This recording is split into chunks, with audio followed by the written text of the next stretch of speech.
Nikola Jokić absolutely owned Rudy Gobert, and the Denver Nuggets on the verge of winning 4 straight to come back from an 0-2 deficit and beat Dirt's Minnesota Timberwolves last night. R.I.P. to that ticket. That ticket's done. It's fun while it lasted. No chance? I had a couple of days there where I was dreaming big things. You were riding high. Not watching basketball was working out for you. My Minnesota Timberwolves were going to go to the Western Conference Finals, and I was going to feel great about their chance to win that series, whether it was Dallas or OKC, and that ticket's now on fire. It's burned up. It's gone. The dream is over. A couple things. Anybody else, and I can't believe I'm asking this question, anybody else kind of feel bad for Rudy Gobert last night? Yes, I do. And I'm actually, the slander is getting a little ridiculous. Him winning that many Defensive Players of the Year, my take on it, it's dumb. He doesn't deserve that many. Give it to a guard every once in a while. He's just really tall. Doesn't mean that he's not a very good defensive player. We all know that. There's not a person in the league that can stop Jokić. Name the guy. I'll wait. So that's weird. That's funny you had that. That was kind of my takeaway is, I even when he does his Hakeem shake stuff, he's not quick, so he's never getting guys up and moving the way Hakeem did. But he's so strong and can hit. So he had a moment like 6 minutes in the third quarter, and he did the dream shake. Went to his right, up, came back down, went to his left, went back to his right, came back to his left.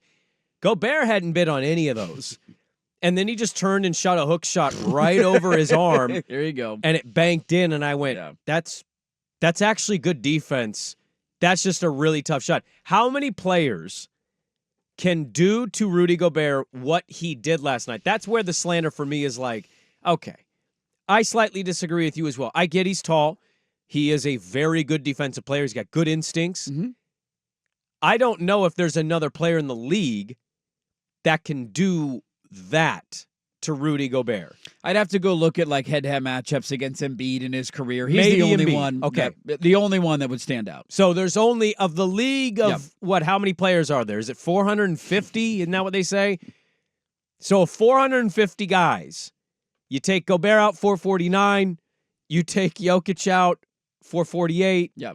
Maybe Embiid. So you might have 447 other players couldn't do that to him. Nope. But the one guy that we know can, now we're killing the Defensive Player of the Year for. I turned on TNT for a bit, and I didn't realize it was going to be like a different crew for chunks of it last night, and Draymond Green's all over my television, and I can't stand him. And there's these clips going viral of him. Everybody, he's roasting Rudy Gobert. This is your Defensive Player of the Year. There is not a soul on the planet, Draymond Green included, who can stop Jokić when he's on. There just isn't. He can shoot the three. He knocked down a couple last night. No, Jokić destroys the Warriors when he plays. There is nothing that he has reached that territory of. It doesn't, like, the only chance that you have to really slow down Denver is to blitz a double team at him every time he touches the basketball and hope that your rotations are spot on and the role players on Denver are not having a good night. That is the only chance you have to slow them down, or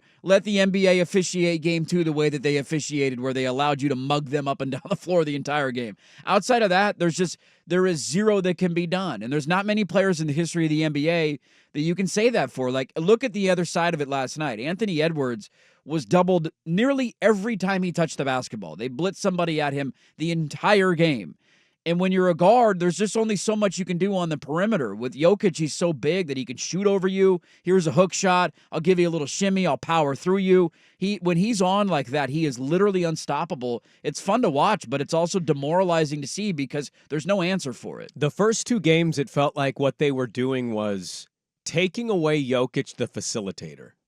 They were doing whenever you take on a great player, isn't it always, we're either going to let him try to beat us single-handedly, or make everybody else beat us, or make the others beat us. I felt like Minnesota's recipe in games 1 and 2, it was obviously one of the greatest performances I've ever seen from a team in game 2, but it felt like taking away the things he wants to do.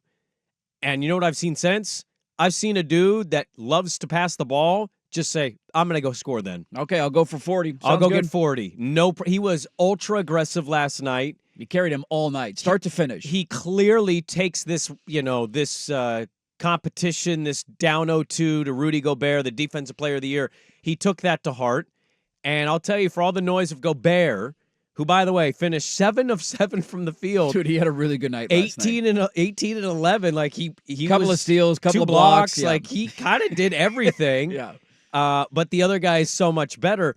All of that conversation is blocking out the fact that Ann Edwards went 5 of 15 and 1 from 5 from 3. He had a rough game. He had a 22-year-old bright lights, big moment. Oh God, not ready for it quite yet. Game. And he doesn't have the ability with the team around him yet to have a game like that and be okay. I mean, hell, his others are struggling. They're struggling right now. And hell, I mean, you look at he had as good a game 4 as you could ask Anthony Edwards to have, and they lost by nearly double digits at home. Yeah. So there's an idea in that locker room, I'm sure, of like, what do you want me to do here? I go for 44, we can't win. Right. If he has an off night like that, there was a part of you at halftime, you're like, Minnesota's pretty lucky to be somewhat in this game. Like, how this isn't a 25-point blowout with him being like 1 of 8 from the floor is kind of a miracle.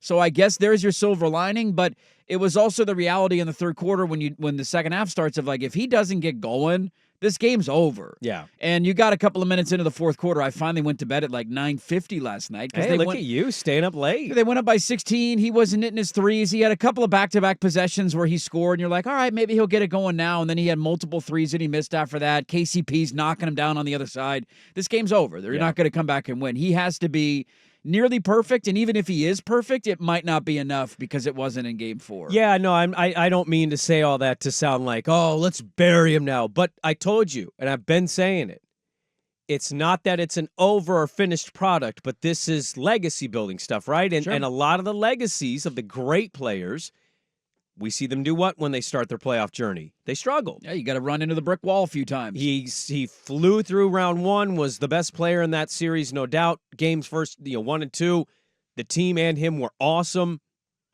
This is where the champs have thrived. It's backs against the wall, and they acted like a bunch of babies in game 2. They did. But you give them credit. They surely responded. I'll ask you, is Jokić and Mahomes the same thing in their respective sports for you guys? Feels like it right now. It really does. It's the reason last week that even with a 2-0 lead, I was like, I don't know where this thing's going to go, dude. Jokić is that good, and he can just carry a team eventually.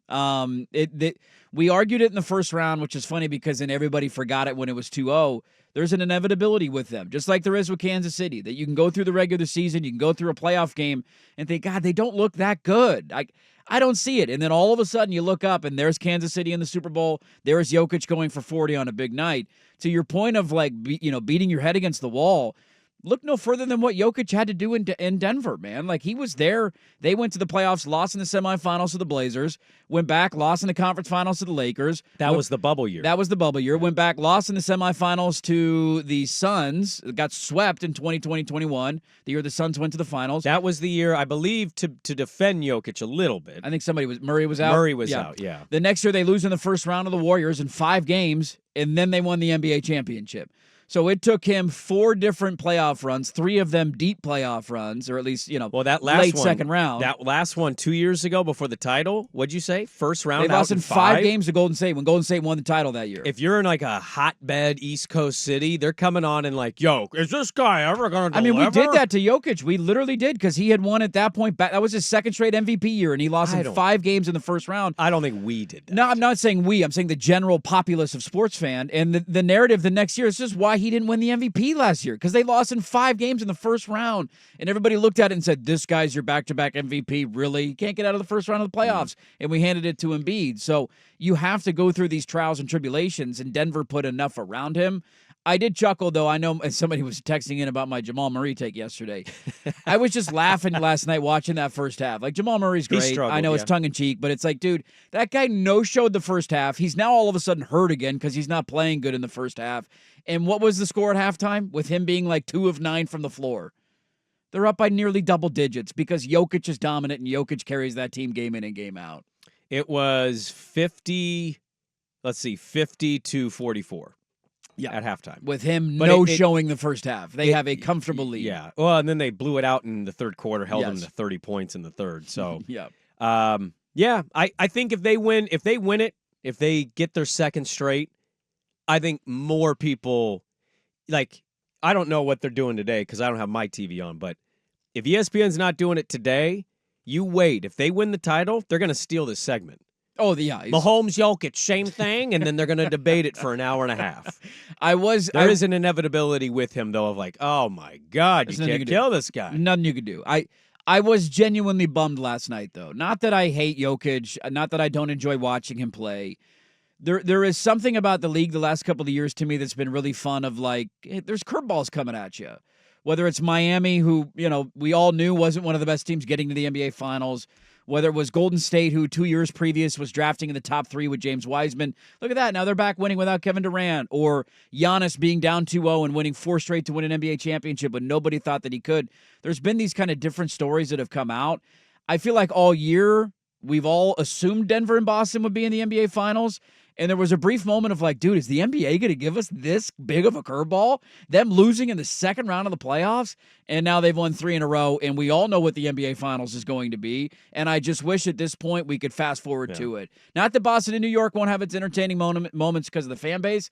We all know who's winning those series. It was Harlan who randomly yesterday, that was odd. He was like, nobody gave them quite the respect or thought they could do this again. And I was like, what? They've been the betting favorite all year. Start of the year, middle of the year, start of the playoffs. The overwhelming favorites have been Denver and Boston, and that's our collision course for the finals. Nugs up 3-2, looking to close that out and win 4 straight against the Wolves back in Minnesota.